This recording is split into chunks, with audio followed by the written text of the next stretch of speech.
Olá, irmãos, saúdo cada um de vocês com a graça e a paz do nosso Senhor Jesus Cristo, amém? O meu nome é Miriam Anita e eu estou aqui para a gente juntinho estudar o texto aqui escrito pela irmã Teremar Lacerda, que se chama Apenas uma Botija. Eu gosto muito dessa passagem. Nós vamos ler a passagem de 2 Reis 4, de 1 a 7, porque ela fala de o quanto Deus cuida da gente, né? E como nós temos que estar atentos à voz dela. Minha irmã Teremar escreveu esse texto para o Manancial, que é um devocional diário produzido pela União Feminina Missionária Batista do Brasil, que oferece meditações baseadas na Bíblia, que é a palavra de Deus. Uma meditação para cada dia do ano. E quando a gente estuda o texto do Manancial, né, irmãos? Tanto faz se a gente faz isso sozinho ou acompanhado, nós somos inspirados, exortados e edificados. E isso promove o nosso crescimento cristão e o engajamento com a missão de Deus. Então, que nós possamos, assim, realmente estarmos imbuídos do desejo de ler a palavra, de fazer o devocional diariamente, porque a gente não perde nunca ao estudar a palavra de Deus, tá bom? Então, vamos orar, pedir ao Senhor que nos inspire para que possamos compreender a mensagem de hoje. Pai, nós pedimos a tua bênção, pedimos que tu coloques no coração as verdades eternas que precisamos aprender e aplicar. É em teu nome, Jesus, que oramos. Amém. Bom, irmãos, então, o nosso texto chama-se Apenas uma Botija e é baseado em 2 Reis 4, de 1 a 7. Vamos lá? E diz assim, ele vai falar sobre a multiplicação do azeite. Certo dia, a esposa de um dos discípulos do profeta suplicou a Eliseu, dizendo: teu servo, meu marido, morreu, e bem sabes o quanto teu servo amava com zelo a Yahvé. Agora, um credor acaba de chegar à nossa casa para levar meus filhos como escravos pelo pagamento da dívida. Eliseu lhe indagou: que posso fazer por ti? Diz-me, que tens em casa? Ao que ela prontamente respondeu: tua serva nada tem em casa, a não ser uma vasilha com azeite. Então, ele ordenou: vai, pega emprestadas a todos os seus vizinhos ânforas vazias, tantas quantas puder recolher. Depois entra em tua casa, fecha a porta atrás de ti e dos teus filhos, e derrama do leite puro que brotar em todos esses vasos, pondo-os de lado à medida que forem ficando cheios. Assim ela se foi, trancou-se em casa com seus filhos e começou a encher as vasilhas que eles lhe traziam. Quando todas as ânforas estavam cheias, a mulher pediu a um dos filhos: traze mais uma vasilha. Ao que ele replicou: não há mais nenhuma vazia. Então aquele azeite parou de correr. Em seguida ela saiu e contou tudo o que se passava ao homem de Deus, que lhe orientou, dizendo: pois agora vai, vende este óleo puro, paga todas as suas dívidas e viverás em paz, tu e teus filhos, do que restar da renda. Amém? Irmãos, eu fico aqui pensando, toda vez que eu leio essa passagem, eu fico pensando assim, né? Você vê que o marido da mulher viúva, ele era um homem temente a Yahvé, a Deus, né? Mas era um mal pagador. Tava devendo até as tampas. Então, nós temos que ter cuidado com isso, né? Apesar de seguirmos ao Deus vivo, muitas vezes não tomamos a conta devida da nossa vida secular. Então, a gente não pode ficar devendo nada para ninguém, né? Temos que procurar o máximo resolver as coisas, até porque do amanhã ninguém sabe, né? Bom, a irmã Teremar escolheu o versículo 2 para ser o nosso versículo-chave. Diz assim: Eliseu lhe perguntou: que te hei de fazer? Diz-me, que é que tens em casa? E ela respondeu: tua serva tem nada em casa, não tem nada em casa, senão uma botija de azeite. Bom, a gente não sabe o nome dessa viúva, dessa mulher aí, né? Mas a gente sabe que ela era da linhagem dos profetas e que o marido dela era um discípulo, né, de Eliseu. E ficou viúva. E aí o que ela pensou? Bom, vou até o profeta de Deus para me tirar dessa situação, para me orientar, porque tô ferrada, né? Vão levar meus filhos embora. Naquela época não tinha aposentadoria, não tinha INSS. A viúva, com o que ela podia contar era com os filhos dela, e eles iam ser levados com pagamento de dívida. Então, ela ia ficar na roça, sem nada, nada, nada. Por quê? Porque o esposo dela, apesar de ser um amante de Jesus e Yahvé, ele deixou mó dívida, né? E como ela não tinha como pagar, o que aconteceu? O cara que queria receber o dinheiro falou, ó, vou levar seus 2 filhos em pagamento, escravinho.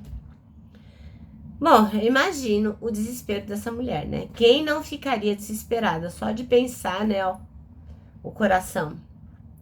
Aí o que ela fez? Ela foi lá no Eliseu, né? Tipo, eu não tenho para quem recorrer. Meu marido morreu, tô endividada, meus filhos vão ser escravos, eu preciso de você. Aí o que o profeta falou? O que você tem lá na sua casa?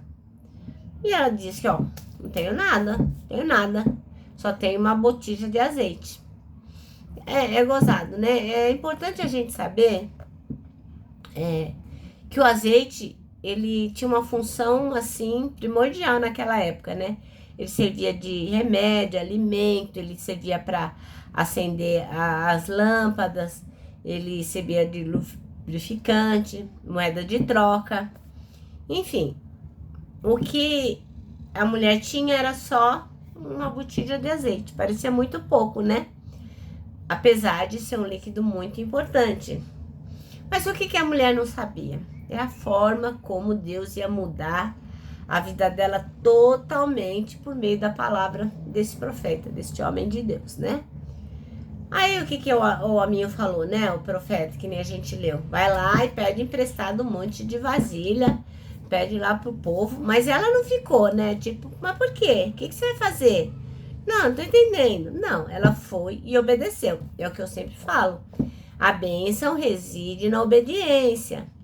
Aí ela deu ordem para os filhos dela, ó, gente, vamos pegar um monte de vasilha aí, porque Eliseu mandou. E eles foram buscar, pedindo emprestado para todo mundo, né? Até que ninguém tivesse mais para emprestar nenhuma vasilha. E aqui é bom, assim, eu me lembrei agora como é importante, né, você ser uma boa vizinha também. Porque se essa mulher fosse chata de galocha, se ela não tivesse nenhum relacionamento com o vizinho, como que ela ia pedir emprestado as vasilhas? Não ia nem ter condição, né, irmãos? Porque, tipo, não falo com o vizinho, não dou bom dia, não quero nem saber, e agora eu vou pedir vasilha emprestado? Não ia nem ter como, né? Mas sim, ela podia pedir emprestado e pediu para muitos vizinhos. E aí o que aconteceu? Foi derramando o azeite, foi derramando, e todas as botijas foram ficando cheias daquele azeite precioso, aquele óleo que ia, assim, valia um monte de dinheiro. Não só a mulher como os filhos da mulher viram como Deus atua. E eles viram, assim, que a mãe deles acreditou, e isso fez com que eles pudessem ver que o amor de Deus transbordou do cuidado de todos eles. Então agora já não tinha mais problema, né? Eles não iam ser mais escravos. Os filhos sabiam que poderiam vender o azeite e pagar tudo que eles deviam. Quando a mulher foi falar com o Eliseu, e quando a mulher foi pro seu quarto encher de azeite as vasilhas, ela tinha uma fé total. Como diz o nosso pastor lá, nós temos que colocar a fé em ação. Se a nossa fé não estiver em ação, nada vai dar certo. Mas se a fé estiver em ação, pode ficar tranquilo, que tudo vai dar certo. Então, o que ela fez? Ela tinha fé, ela encheu todas as vasilhas e, de repente, ela tinha o suficiente para vender, pagar o que ela devia e ainda ter uma aposentadoria até o final da vida dela. Olha só que bênção, né, irmãos? Então, a pergunta que não quer calar é: o que você tem hoje nas suas mãos para oferecer a Deus? Essa pergunta só você pode resolver, só você pode responder. Eu tenho certeza que Deus quer encher a sua vida com o poder do Espírito Santo, para que não falte nada na sua vida. Você seja suprido em todas as suas necessidades. Mas é preciso a gente estar disposto a fim de que Deus possa demonstrar o seu poder no nosso meio, no meio do nosso viver. E que a gente possa, sim, compartilhar com os outros que em Cristo há salvação. Então, meu irmão, então, minha irmã, ofereça-se a Deus em serviço. Amém? Bom, nosso manancial termina assim, ó. O que você tem hoje em suas mãos para oferecer a Deus? Eu não sei. mas essa resposta você pode dar. Bom, agora eu vou terminar, né, deixando meu abraço aqui de ursa, ó. Lembrando que para aqueles que só têm apenas uma botija como mulher, né?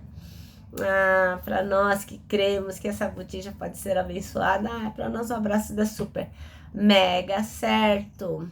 Quero que você se lembre também que tudo dá certo se a gente colocar a fé em ação em Jesus Cristo. Por isso que 1 Tessalonicenses 5:9, o nosso versículo do ano, é tão importante.